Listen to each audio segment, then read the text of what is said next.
En el verano de 2023, el Chelsea depositó 35 millones de libras sobre la mesa de la directiva del Crystal Palace. Querían recuperar a un jugador que había formado parte de su academia durante 7 años y al que habían dejado marchar a los 14 sin demasiados remordimientos. 9 años después de soltarlo, intentaron comprarlo de vuelta. El jugador escuchó la oferta y dijo que no. Su nombre es Michael Olise y su historia es sencillamente espectacular. Bienvenidos a Historias de Venom. Michael Akpobi Olise nació el 12 de diciembre de 2001 en Hammersmith, en el oeste de Londres. Su padre, Vincent Olise, es nigeriano, su madre es franco-argelina, él nació en Inglaterra. Creció en Hayes, un barrio del oeste de Londres que no tiene nada de glamuroso, un distrito de casas adosadas y centros comerciales de carretera a media hora del centro de la ciudad, donde la gente trabaja y los niños juegan al fútbol en los parques porque no hay mucho más que hacer. Y fue en esos parques y en las canchas de los equipos de barrio donde Michael Olise aprendió a hacer lo que hoy hace en el Allianz Arena de Múnich. Con 6 años entró en el Hayes & Yadding, el club de fútbol local, donde tuvo su primer entrenador, un hombre llamado Michael Richards. Años más tarde, cuando Olise ya jugaba en la Premier League, Richards lo encontró en Facebook y dijo de él que algunos niños tienen habilidades naturales y que Michael era uno de esos niños, un talento tan destacado que era un placer entrenarlo y verlo jugar. Con 8 o 9 años, su nombre ya circulaba entre los equipos del oeste de Londres, y uno de los ojeadores del Chelsea, un hombre llamado Sean Conlon, se interesó por él. Conlon habló con el padre, con Vincent, le explicó que el Chelsea tenía una academia que era una de las mejores del país, que Michael estaría entre los mejores niños de su edad, que el club tenía los medios para desarrollar todo lo que el niño ya mostraba, y lo convenció. Con 7 años, Michael Olise dejó Hayes & Yadding y entró en la academia del Chelsea. Pasó allí 7 años. 7 años aprendiendo a jugar en uno de los mejores sistemas de formación de Inglaterra, junto a niños que años después también serían profesionales de primer nivel. Uno de ellos era Jamal Musiala, el mediocampista alemán que hoy comparte vestuario con Olise en el Bayern de Múnich.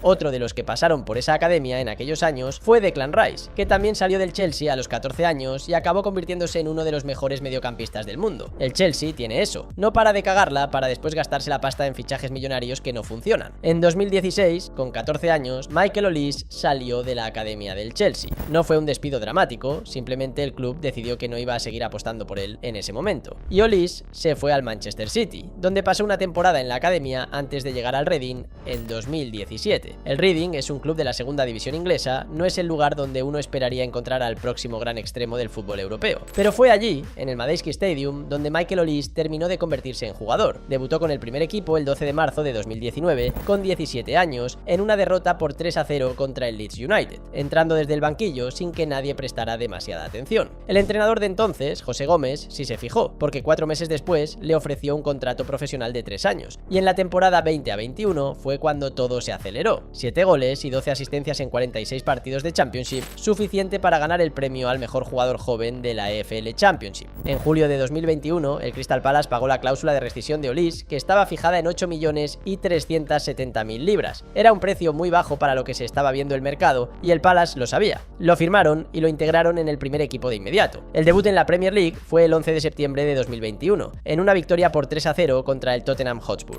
El primer gol llegó el 3 de octubre contra el Leicester City, convirtiéndose en ese momento en el goleador más joven de la historia del Crystal Palace en la Premier League. Tenía solamente 19 años. Pero el momento que lo puso en el mapa de toda Inglaterra, el momento que convirtió a Michael Olise en un nombre que la gente buscaba en Google al día siguiente, fue el 18 de enero de 2023. El Crystal Palace recibía al Manchester United, que llegaba en un estado de forma extraordinario, con varias victorias consecutivas. En el minuto 90, con el marcador 1-0 a favor del United, Oliver Glasner le señaló un balón parado a unos 30 metros de la portería. Olise colocó el balón, miró la portería, tomó carrera y golpeó con su pie izquierdo de una forma que el balón describió un arco perfecto. Entró por debajo del larguero y acabó en la red con una precisión que David De Gea, que era entonces uno de los porteros más valorados del mundo, no pudo hacer nada por evitar. Selhurst Park explotó. El Palace acababa de robarle un punto al United en el minuto 90 con uno de los tiros libres más perfectos que se habían visto en la Premier League esa temporada. Jamie Redknapp, en el análisis posterior en Sky Sports, dijo que era el mejor tiro libre de la temporada y preguntó en directo por qué Olise no había celebrado. Porque eso fue lo otro. Olise marcó ese gol, se giró, se encogió de hombros y caminó de vuelta a su propio campo como si hubiera hecho algo completamente rutinario. No era la primera vez. Un excompañero en el Reading, el defensa Michael Morrison, lo había explicado antes en una entrevista. A veces decíamos que era un poco raro porque cuando marcaba goles a veces no celebraba. Era difícil de predecir. Esa frialdad, esa indiferencia calculada ante sus propios logros, se convirtió en parte de la leyenda de Olise casi tan rápido como sus goles. El gol contra el United ganó el premio al mejor gol del mes de la Premier League de enero de 2023. Ganó también el premio al mejor gol de la temporada temporada del Crystal Palace. Y Olise apenas se inmutó. Quien sí se va a inmutar soy yo si te suscribes, porque me pondré muy feliz. Además, más del 80% de la gente que ve mis vídeos ni está suscrita ni da like, así que, por favor, no olvides hacerlo.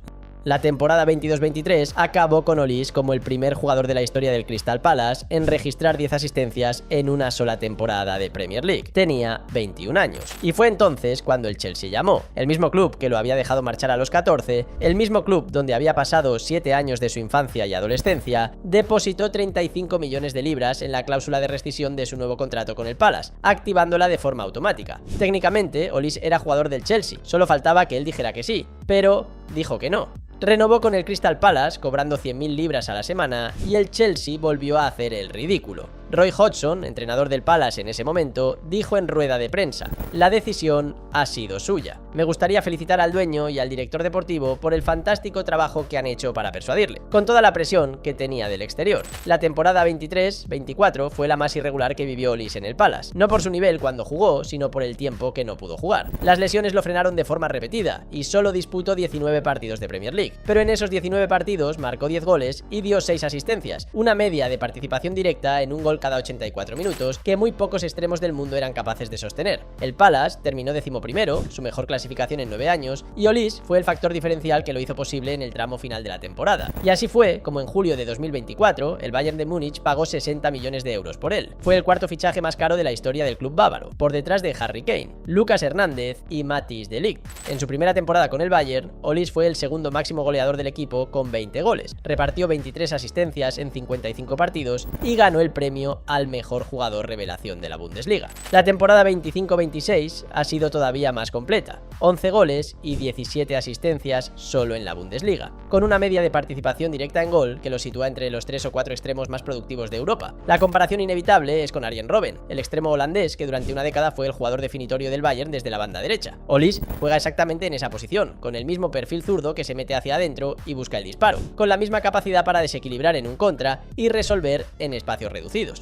Y a todo eso se añade algo que la gente que no sigue el fútbol francés a veces desconoce. La historia de la selección fue tan complicada como la del club. Olise podía elegir entre 4 países: Francia a través de su madre, Argelia también a través de su madre, Nigeria a través de su padre e Inglaterra por lugar de nacimiento. Los 4 lo quisieron. Nigeria lo incluyó como suplente en una convocatoria de clasificación para la Copa de África en 2021. Gareth Southgate, entonces seleccionador inglés, lo llamó en 2022 para intentar convencerlo de que jugara con los Three Lions.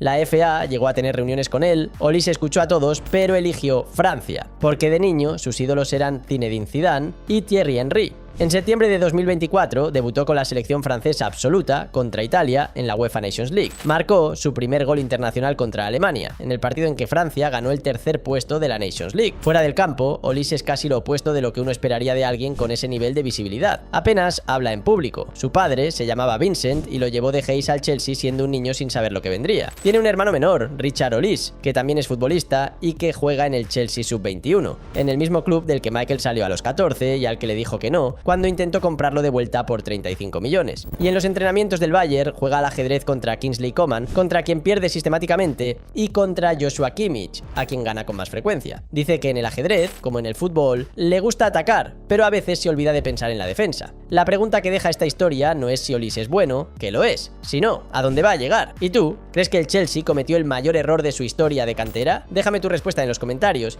Y si te ha gustado el vídeo, no olvides suscribirte y darle like. Y si te interesa seguir la actualidad del Barça, te invito a seguir también el canal del Spider Culé. Gracias por verme, recuerda que esto no es nada sin ustedes y nos vemos en próximos vídeos aquí, en las historias de Venom.